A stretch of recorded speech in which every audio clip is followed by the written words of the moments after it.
Reklamo ako sa amo ko kasi yung chopper ko sira na. So ito, may bago siyang bili.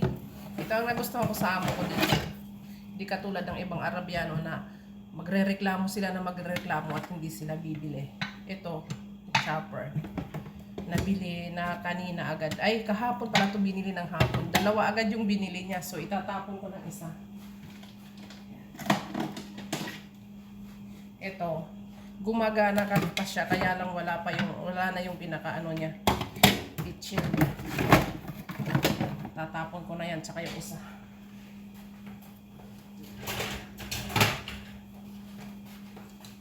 Ito guys, gumagana pa siya. Ito, kaso itong mga machine nila walang mga sira.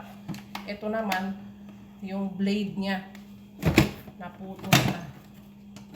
So ayan, itatapon ko na yan at meron na akong bago. O diba?